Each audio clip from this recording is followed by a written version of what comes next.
Gayatri, your anchor for today's Cardio Kidney Metabolic Connect talk show held in Cardiology Conference in Kolkata. In our initiative to build mass awareness about cardio kidney metabolic diseases, which is impacting every Indian household in current times because of growing incidence of sudden heart attack, kidney problem, and diabetes. To throw more light on this, today we have with us Dr. Amit Kinare from Jabalpur. Welcome, Doctor. Namaskar. Thank you so much. Doctor, can you introduce about yourself to the viewers? I am Dr. Amit B. Kinare. I am working as an associate professor currently at a government medical college in central India, that is Jabalpur. And I have been associated with that institute for the past 4.5 years. I am working there as an associate professor. I have been doing OPDs out there, IPDs as well. I have been doing cases as intervention cardiologist. So I am seeing not many patients of cardiology out there, and there are lot many cases all over India, let me tell you, of cardiology and specifically of cardiac patients. Yes, ma'am. Doctor, my question to you is, how diabetes is related to heart diseases? The connection between diabetes and cardiac disease is very intricate. To tell you, in fact, our books mention one very pertinent statement, and that is diabetes is a cardiovascular disease. Diabetes mellitus is very much a cardiovascular disease, and that is very true. The reason being that patients who tend to have diabetes tend to have pan-cardiovascular disease. It is not just in the heart, but it tends to be in all the vessels, and vessels are there everywhere for that matter. They flow, I mean, where the blood flows, there the vessels are obviously. So that is one reason as to how we can say that yes, diabetes is a cardiovascular disease. And the affection at times starts very slowly, and over a period of time it tends to engulf all the entire cardiovascular system. So you have vessels of the heart being involved, you have vessels of the brain, your vessels of the periphery, that is even your limbs for that matter, and even to say for that matter, vessels of your kidneys also tend to be involved.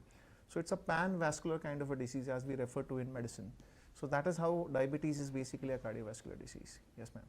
Doctor, what are the symptoms of heart blockage, and do we have any regular checkup or test for artery blockage? Many times there are two kinds of blockages that we tend to have. One of them is which tends to develop over a period of time, that is slow and steadily. There is plaque formation that tends to happen within the vessels, if we speak specifically about coronary vessels. And this affection then slowly progresses, and probably we have a lesion which is then referred to as stenosis. The artery tends to get occluded. So that stenosis then slowly builds in, and then over a period of time the arteries might, the vessels might be so very compromised that the patient tends to have symptoms. And those symptoms usually start with exertion, and over a period of time they can even be felt at rest after having meals, after especially heavy meals, so on and so forth. The other kind of occlusion or blockage that we tend to have is sudden kind of an occlusion. The patient was absolutely fine and suddenly experiences chest pain for that matter. That is acute closure. Suddenly the vessel tends to close, and that is because of a rupture of a plaque. We spoke about plaques just now. Patients of diabetes, patients of with hypertension, patients with smoking, patients with other risk factors like dyslipidemia tend to have plaques within their vessels, and these plaques can, they can close suddenly, they can rupture, and once they rupture, there is a thrombogenic area, thrombus. For example, if you have, say you have a cut in your hand for that matter, then the blood tends to stop after some time because of a thrombus. Similarly, if you have a cut within your arteries because of plaque disruption, then you tend to have a thrombus there, and just as the blood flow stops coming out, the blood stops oozing. Similarly, blood might stop flowing within the vessel, and I mean, to some extent it is useful, but then when that particular thrombus completely occludes the vessel, then that is the time there is no blood flow downstream. So when there is no blood downstream, that is the time you have chest pain, because your muscle doesn't receive enough amount of oxygen, enough amount of blood supply. It tends to go into that stage of something like gangrene for that matter. It becomes completely black. It tends to go black. That is, the muscle tends to die. That is something referred to as myocardial infarction, or in layman's term as heart attack. So that is, these are two kinds of blockages that we tend to have. So the most important thing that we need to do is prevention, because you never know when a particular small, very innocent looking plaque, maybe a very small kind of a plaque that was probably discovered by maybe a CT coronary angiography or other means of angiography, can rupture and give rise to a complete closure. That is most important. Yes. Doctor, your message to the viewers for a healthy heart. I mean, there are many channels everywhere across the social media. You tend to have this talk about how to maintain a healthy heart for that matter. I mean, very simple things that I would advocate is have a lifestyle that is very balanced. I mean, in today's stress prone life, I would say most important is you need to know as to how much amount of time you need to give to a particular entity, probably to something else, because your daily life, your daily routine is always punctuated by things that affect you professionally, personally as well, and so many other things. So maintaining a balance between all of them is very important. Keep things in moderation.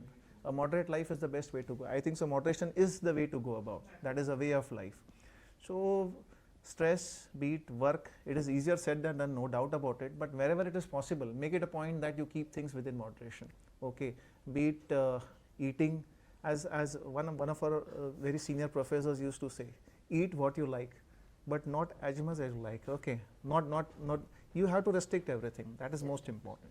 So moderation is one thing, and apart from that, we have so many speakers, we have so many other columns in social media for that matter. We have talks where they say that yes, if you don't know what to do, at least avoid what is not to be done. For example, smoking, for that matter.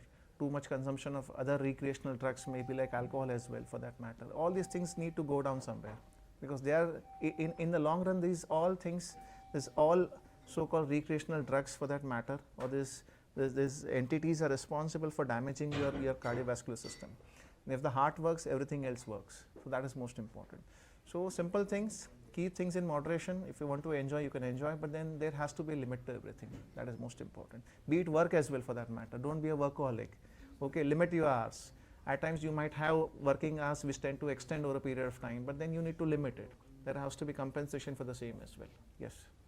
Thank you, doctor, for your valuable advice on how to keep our heart healthy and also protect ourselves and our loved one from cardio kidney metabolic diseases.